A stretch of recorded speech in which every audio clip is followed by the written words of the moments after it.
Hello, good evening. I'm sorry for the delay on my video. The reason for it is because I'm trying to do my podcasting plus my video at the same time. I've also noticed there's a bit of a glare on the video because I'm wearing my glasses. So I'm going to take those off. So I do apologise if you are listening to my podcast for the extra running commentary.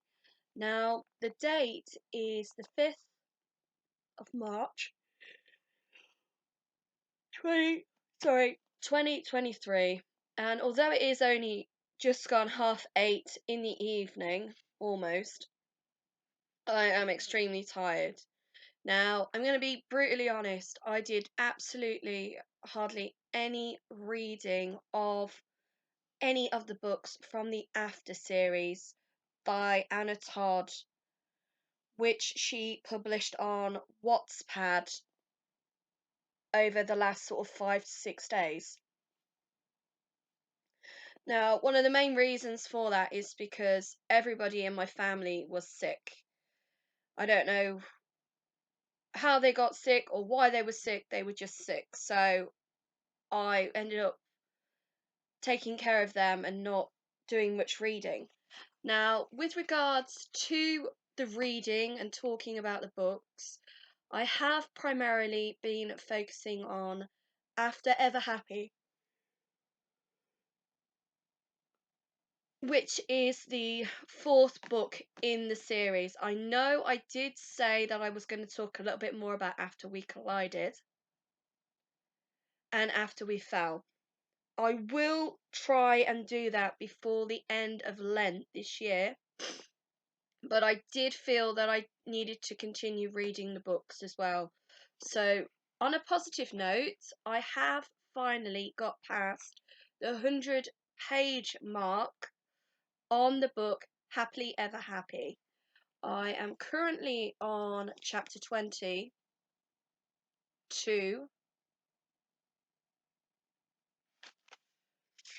which is page 129.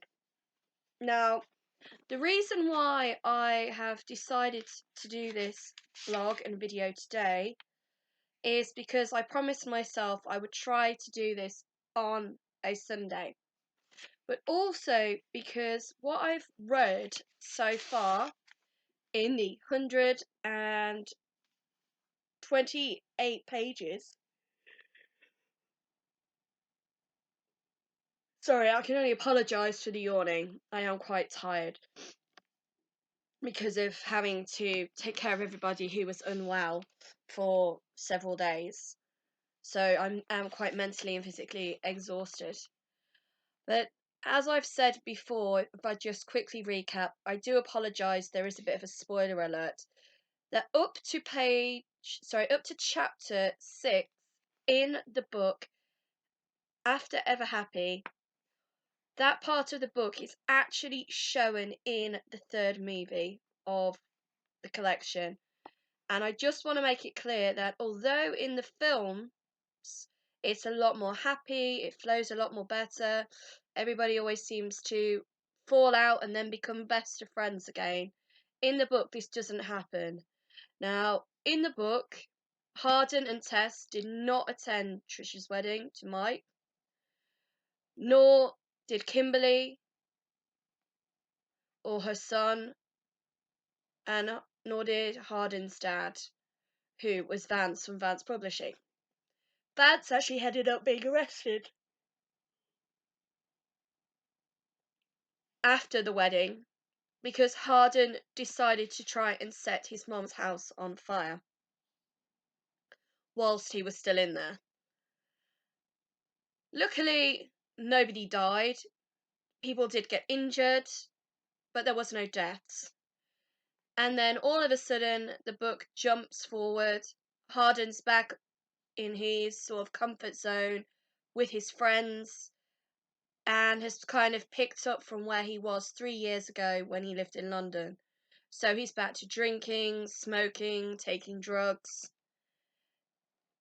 and he just doesn't care, basically.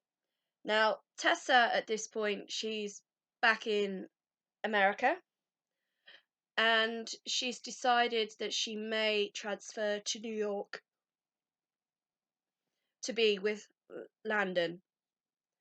Now, the two things that have stuck out in my mind and in the book itself, after reading the last 130 pages, is one is a reference that Harden makes to his mother's friend.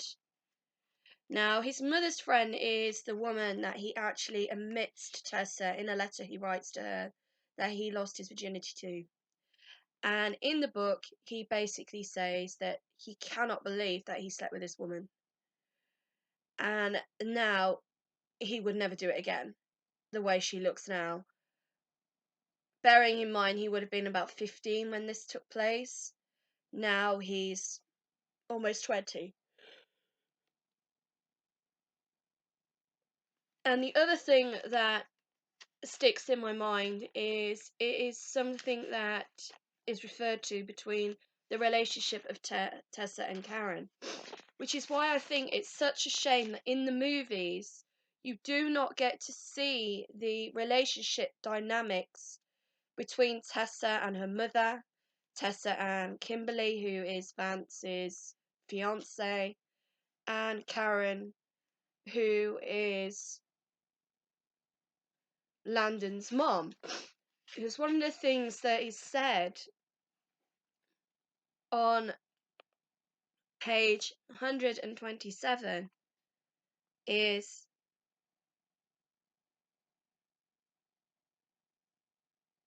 I hope that the person, hang on, it's probably easier if I read it from this bit. Karen's voice wakes me or jars me out of my trance, or whatever this is. Tessa, please, have some water. It's been 2 days, dear. Your mom's coming here to get you, sweetheart. I hope that it's okay. The person I considered closest to being my real mother says softly, trying to get through to me. So it is actually made very clear in After Ever Happy that Tessa considers Karen to be more of a motherly figure to her than her own biological mother.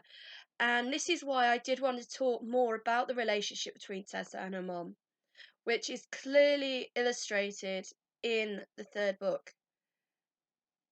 And I just think it's such a shame that in all of the movies, we don't really get to see the relationships, the female relationships, and how important it is to a woman, or a mother, should I say, and how they bond with their child, whether it's a boy or a girl that they have. But for this young woman in the book, it's very clear that the mother that she has isn't the mother she wanted, which is a shame, really. It's quite sad to think that that is very clearly mentioned throughout the whole of the series. You don't get the feeling of that so much in any of the movies. They have a bit of a spat in the first movie, and that's it.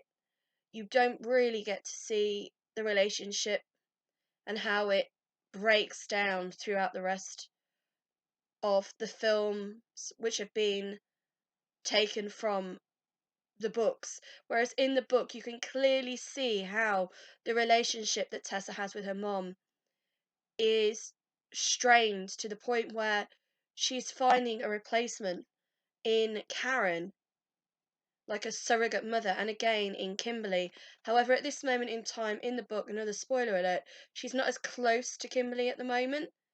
And the reason for that is because of the truth that came out about Vance being Harden's dad. So at this sort of point, as much as Tess wants to be loyal to Kimberly and to Vance, at the end of the day, I mean, they've given her a job, they've helped forward her career within the publishing industry. She also feels a little bit like cheated because she was lied to and was put in a situation where I think if she knew the truth, she wouldn't have got involved. She wouldn't have been allowed herself to get so emotionally invested within the whole sort of family dynamics, and probably wouldn't have mixed business with pleasure, so to speak, and would have tried to have kept the relationship a little bit more professional. But again, this is something that you learn by making mistakes. It's not something that can be taught. You live and you learn, hopefully. So that is where I've got to in the book so far. And the other reason why I've took a bit of a break from the book now is because sadly you find out in After Ever Happy that Tess finds her dad dead in the apartment that she rents with Harden. She comes home from London, decides to go back to her apartment. By the sounds of it, she's not been there for 4 days. She's been spending the time with Landon, or, you know, doing other things, to find her dad is dead and he dies of a heroin overdose. So again, I really want to point out that with these books, there is a lot of adult content, sorry, and these books and these films are aimed. I know the movies are aimed at 15-year-olds, and I believe so are the books. But again, there's so much adult context in the books. It talks about drugs. It talks about alcohol abuse. It talks about divorce, adultery, not knowing who your real parents are, domestic violence, and a lot of those things you would hope that no one would ever have to really experience in life. These things happen, these things take place, but it's never something you would wish upon anyone. You would never like to think, oh, I would love so and so to become an alcoholic or a drug dealer, or, have this happen to them. It's not the sort of things you would wish upon anybody, in my opinion. And at the same time, it's a sort of alcohol abuse. It's so easy for people to become alcoholics. I know people say, oh, no, it isn't. It's easy. You just don't drink. You don't do this. You don't do that. But because people are introduced to certain things at such a young age, and a lot of it's to do with culture and society. So, like in America, for example, it was probably a lot more harder for Harden to get drunk because the age of drinking over there is 21, whereas in the United Kingdom, it's 18. And again, if you have parents who have alcohol in the house, or don't drink responsibly, or haven't educated you on the dangers of alcohol, because I've noticed that even in the national curriculum at school, in what we would have is classed as personal, physical, educational classes, they don't really talk about alcohol abuse. They talk about, oh, don't use heroin, don't take ecstasy, don't take amphetamines, um, don't take marijuana, but they don't really tell you about the complications of alcohol. And yet, in other cultures like France, when I lived there, it was very common for young people to have a glass of wine from the age of 14 with a meal, say on a Sunday. And because it was introduced in a way, it was like, it's okay to have a glass with a meal.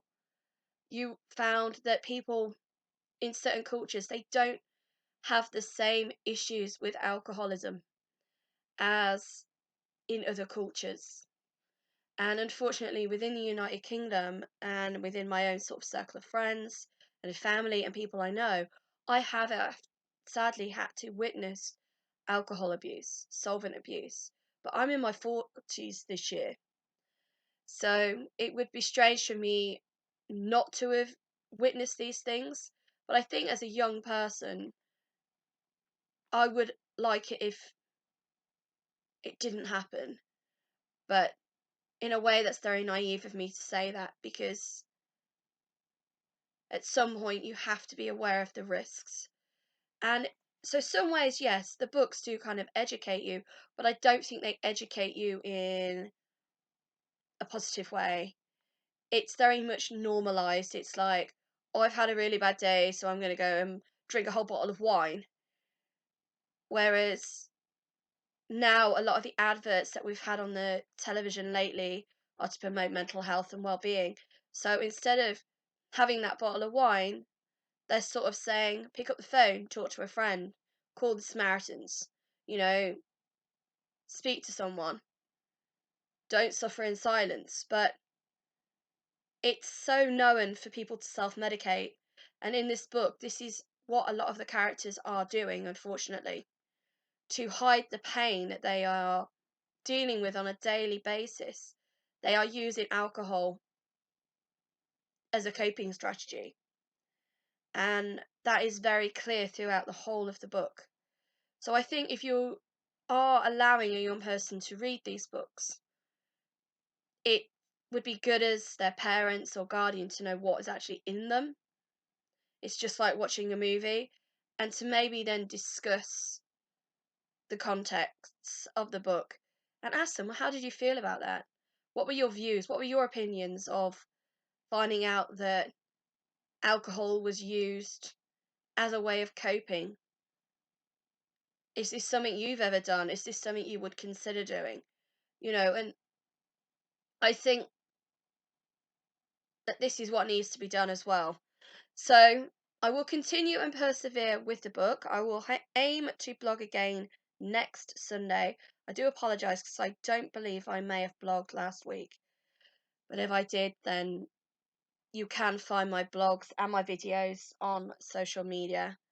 So just to recap, I am currently on chapter 22, which is taken from Harden's perspective.